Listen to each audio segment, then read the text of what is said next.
Hello everyone. आज हम class 10th का सप्लीमेंट्री बुक करेंगे। इससे पहले हम जो इसका मेन टेक्स्ट बुक है उसमें फर्स्ट फ्लाइट में 2 चैप्टर्स कर चुके हैं एंड 3 पोइट्रीज कर चुके हैं। अभी हम सप्लीमेंट्री बुक जो है इसकी फुटप्रिंट्स वाली वो शुरू करेंगे। तो इसका फर्स्ट चैप्टर है अ ट्रिम्फ ऑफ अ सर्जरी। इसके बारे में आपको छोटा सा आइडिया दे दूँ। ये जो स्टोरी है ट्रिकी की है। ट्रिकी एक स्मॉल डॉग था। ये स्टोरी उस बारे में है जब जेम्स जो है ड्राइविंग कर रहा था और उसने मिसेस ट्रम्फी एंड ट्रिकी को डाउन स्ट्रीट पर चलते हुए देखा। He stopped his cars to see how Tricky was doing. He was shocked to see that he had become fat like sausage and was lacking energy. तो उसने inquiry शुरू की Mrs फॉर्मफ्री say about tricky condition और उनको advice किया immediately stop giving the dog extra snacks between meals. उसने ये भी जानना चाहा कि क्या डॉग जो है रोज़ रोज़ एक्सरसाइज करता है या नहीं करता है और would she be doing strict diet for him. Mrs Pumphrey confessed थी कि वो बहुत डिफ़िकल्ट है उनके लिए ये सब करना, तो उन्होंने एग्री किया कि वो ट्राई देंगी और ट्रिकी को लेकर चले गई। ठीक है, ये स्टोरी उसके बारे में है। So let's start reading. सबसे पहले हमारे पास एक फ्रंट पे पैराग्राफ दिया हुआ है। Tricki, a small dog is pampered and overfed by his rich mistress. He falls seriously ill and his mistress consult a veterinary surgeon. Does he perform an operation? Does the dog recover? Tricky एक छोटा सा dog है, puppy है, जिसे बहुत pamper किया जाता है और बहुत ज़्यादा खिलाया जाता है क्योंकि उसका जो मालिक है वो काफ़ी रिच है। या तो ये रीज़न है या तो उसके मालिक उसको ज़्यादा पैम्पर करती है। He fall seriously ill and his mistress consult veterinary surgeon जो जानवरों के एनिमल्स डॉक्टर को वेटनरी बोलते हैं। तो यहाँ पर वो एक ऑपरेशन करता है या नहीं, या जो डॉग है वो रिकवर करता है या नहीं, ये हमें यहाँ पर देखने से पता चलेगा। Okay, so let's start. we'll be we'll be lining out the hard words. I was really worried about Tricky this time. I had pulled up my car when I saw him in the street with his mistress, and I was shocked at his appearance. He had become ugly, fat, like a bloated sausage, with an egg at each corner. His eyes, bloodshot and rheumy, stared straight ahead, and his tongue lolled from his joy. Okay, everyone, underline bloated. Underline bloated. Bloated. After that, underline roomy. Bloated and roomy. Bloated का मतलब please write down. Bloated का मतलब होता है full of food और gas या फिर कुछ भी नॉर्मल से ज़्यादा बड़ा दिखाई देना, which is unpleasant and uncomfortable. So the meaning is full of food or gas and therefore bigger than normal in its way that it is unpleasant and uncomfortable. Okay, roomy mean ugly. Roomy mean ugly. Going on next, Mrs. Prumfee hastened to explain. He was so listless, Mr. Harriet. He seemed to have no energy. I thought he must be suffering from malnutrition, so I have been giving him some extra little between meals to build him up. Some malt, cod liver oil, and a bowl of Horlicks at night to make him sleep. Nothing much really. Just Mrs. Prumfee ने उसको बताने की कोशिश की. सबसे पहले हम words write down कर लेते हैं. Hastened, after that listless, malnutrition, malt, cod liver. Okay, that's it. So hastened मतलब होता है टू से और to do things quickly without delay. Hastened मतलब बहुत जल्दबाजी में एक्सप्लेन कर रही थी. So the meaning of hastened is to say और do things quickly without delay. Listless का मतलब होता है कि वो चीज़ें बता रही थी, ऐसी चीज़ें बताई जा रही थी जो लिस्ट में नहीं भी हो सकती, मतलब बिना किसी लिस्ट के, बिना किसी रिकॉर्ड के वो बोले जा रही थी. मॉल्ट मतलब होता है ग्रेन. यूजुअली जो भी पानी में छोड़ा जाता है ताकि वो पानी में छोड़कर ड्राई करके और फिर उसके बाद यूज़ किया जाता है. ओके, और उसके बाद मल न्यूट्रिशन मतलब हिंदी में बोले तो कुपोषित, अदरवाइज़ जो न्यूट्रिशन से फुल नहीं है वो माल न्यूट्रिशन होता है। मिसेस फ्रॉम्फ्री बहुत ज़्यादा जल्दी जल्दी उसको एक्सप्लेन कर रही थी कि ये अजीब सा बिहेव कर रहा है, उसमें एनर्जी नहीं होती है, कभी कभी मुझे लगता है कि इसे माल न्यूट्रिशन की प्रॉब्लम है, तो मैं इसे एक्स्ट्रा खाने के लिए देती हूँ बीच बीच में, कभी मॉल्ट, कभी कॉड लिवर, ये सब देती हूँ, और रात को सोने के लिए उसे हॉर्लिक्स देती हूँ। उसने ये सब बताया अपने वेटरनरी डॉक्टर को। Okay, and did you cut down on the sweet things as I told you. तो उसके वेटरनरी डॉक्टर ने पूछा क्या तुमने वैसे छोटी चीज़ें कट डाउन की हैं जो मैंने तुम्हें बताया था। Oh I did a bit but he seem to be so big I had to relieve. He does love ice cream cakes and chocolate so I can't bear to refuse him. Underline relent. Okay, तो जब उसने doctor ने उससे पूछा कि क्या आपने जो मीठी चीज़ें मैंने उसको देने के लिए मना किया था, sweet things, did as I say, तो उनकी जो डॉक्टर के पास पेशेंट को लेकर आई थी मिस्ट्रेस जो थी उसकी, उसने बोला हाँ मैंने किया, लेकिन वो बहुत वीक लग रहा था इसलिए मुझे वापस वो सब करना पड़ा। रिलेंट मतलब to agree upon something after refusing, to agree upon something after refusing, कुछ ऐसी चीज़ के लिए मानना जो हम ऑलरेडी रिफ्यूज़ कर चुके हैं। उसे आइसक्रीम केक्स बहुत पसंद हैं, चॉकलेट्स पसंद हैं, इसलिए मैं उसे मना नहीं कर पाई। उसने फिर से वापस नीचे देखा लिटिल डॉग की तरफ। डॉक्टर ने ट्रबल फीक हो रही थी उसको। ट्रिकीज़ की जो एक ही गलती थी ट्रिकी की, वो ग्रेट थी। वो खाने के लिए पेशेंट नहीं था। He had never been known to refuse food. He would tackle a meal at any hour of the day all night, and I wondered about all the things Mrs Pumphrey had mention. वो इतनी सारी चीज़ें बोल चुकी थी, लेकिन फिर भी डॉक्टर ये सोच रहा था कि ऐसा क्या है जो उन्होंने मुझे नहीं बताया, क्योंकि इस डॉग की प्रॉब्लम ये है कि ये कभी फूड को देख के रिफ्यूज़ नहीं कर पाता है। Are you giving him a plenty of exercise. जब डॉक्टर ने उससे पूछा are you giving him a plenty of exercise, तो मिसेस प्रोफेसी ने बोला उसको वेल वो थोड़ा चलता है, now you can see, but Hodgkin the gardener, वो उसको कई बार घुमाने के लिए ले जाता है, रिंग थ्रो करवाता है, लेटली रिंग थ्रो करवाता है उससे, ये सारी चीज़ें करवाता है लेटली।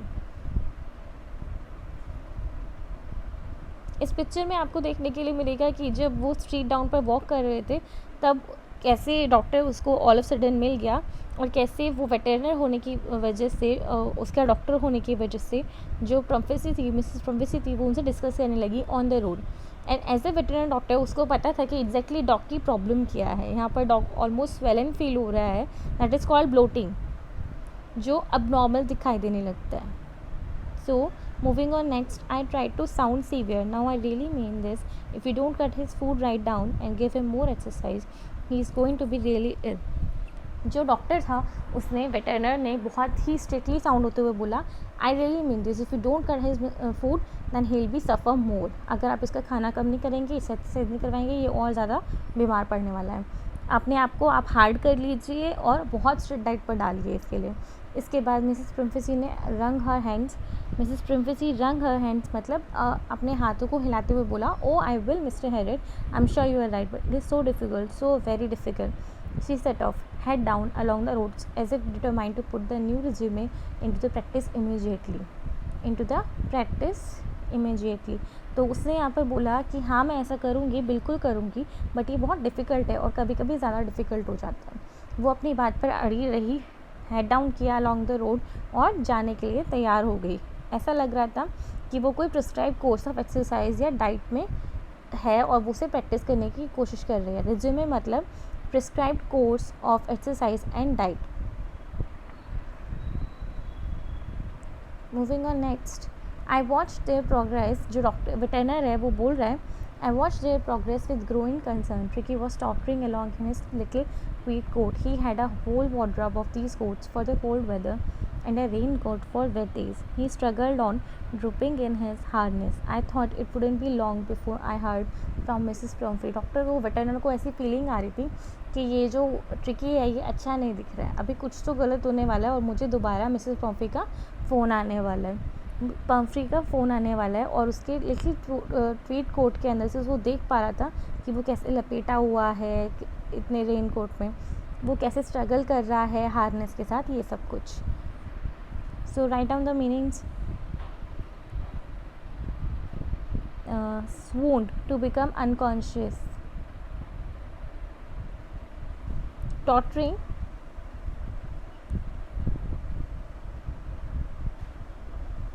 टॉटरिंग का मतलब होता है टू वॉक और move with weak unsteady step, उल्टा सीधा चलना, धीरे धीरे खिसकने की कोशिश करना। जो एक्सपेक्टेड कॉल था वो within a few days आ गया। मिसेस प्रम्फी वॉज डिस्ट्रॉट मतलब होता है extremely worried, extremely worried. Tricki would eat nothing, Tricki कुछ नहीं खा रहा था, refused even his favourite dishes and beside he had bouts of vomitings. He had bouts of vomiting. He spent all his time lying on a rug painting, didn't want to go for a walk, didn't want to do anything. I had made my plans in advance. The only way was to get Tricky out of the house for a period. I suggested that he'd be hospitalized for about a fortnight to be kept under observation. जो doctor वटरनर था उसने clearly अपना mind बना लिया था इस unpleasant visit के बारे में। उसने जो है पता था कि उसको कॉल आने वाला है और वो कॉल आया भी। जो मिसेस प्रम्फी थी बहुत डिस्ट्रॉट साउंड कर रही थी। डिस्ट्रॉट मतलब एक्सट्रीमली वरिड। ट्रिकी कुछ खा नहीं रहा था, उसकी फेवरेट डिशेस जो थी उनको भी मना कर रहा था, वॉमिट कर रहा था बार बारी। अब रग हमेशा बोलते हैं जिस पर हम अपने पेट्स को लिटाते हैं या सोने के लिए जगह बनाते हैं या उनके बिस्तर को बोलते हैं। वो वहाँ पर पेंटिंग कर रहा था, मतलब सांस ले रहा था, उसकी सांसें उखड़ रही थी। वो वॉक के लिए नहीं जा रहा था, वो कुछ नहीं करना चाहता था। वेटरनर ने अपने प्लान्स एडवांस में ही बना लिए थे। उसने बोला कि ट्रिकी को घर से बाहर निकलना होगा और हॉस्पिटलाइज होना होगा फॉरनाइट, 4 रातों के लिए। 4 रातों के लिए उसको घर से बाहर आना होगा। जो पुअर लेडी थी, the poor lady was almost swooned, she was sure he would pine and die if he did not see her every day. जो पुअर लेडी थी वो स्वोन्ड हो गई। स्वोन्ड मतलब होता है to become unconscious, almost unconscious हो गई।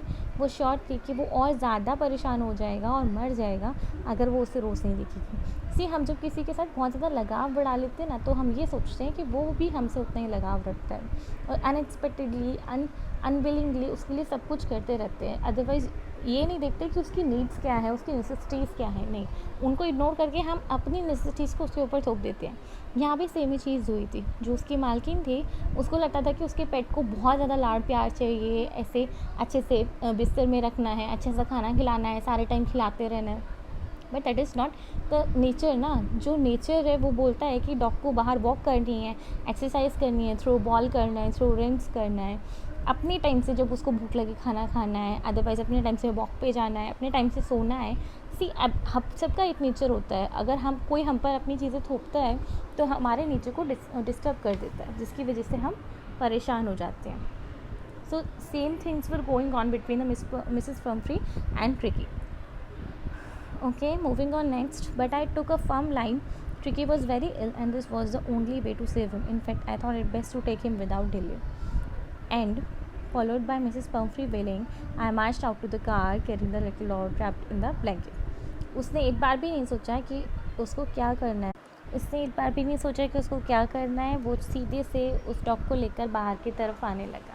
The entire staff was roused, maid rushed हो रही थी, bringing day his pad, उसकी नाइट पैड, उसके फेवरेट क्वेश्चंस, उसके toys, rubber rings, breakfast ball, lunch ball, super ball, सब कुछ ले जाकर उसकी कार में घुसाने की कोशिश कर रही थी।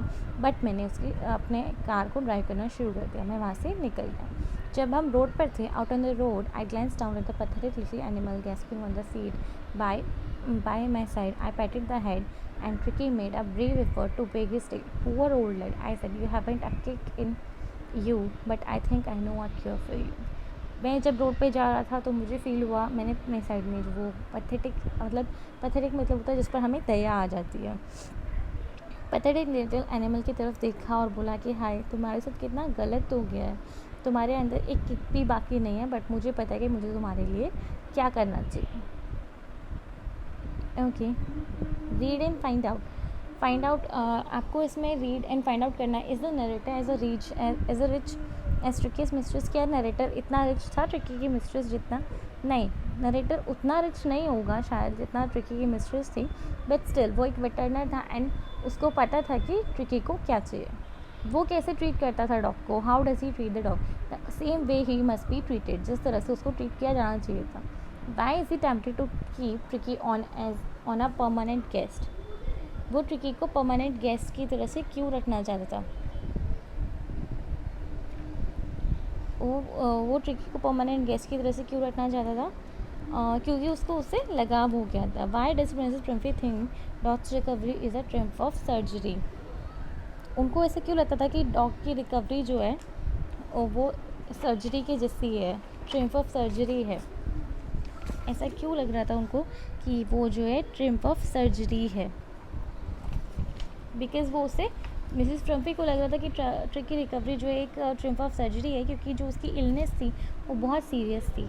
उनके ओपिनियन के हिसाब से वो बहुत कम चांसेस थे ट्रिकी को इम्प्रूव होने के, और he needed immediate medical condition. इसीलिए his revival without any medical treatment was a great achievement according to her. Okay, so next हम नेक्स्ट क्लास में करेंगे इससे आगे का। Okay, thank you.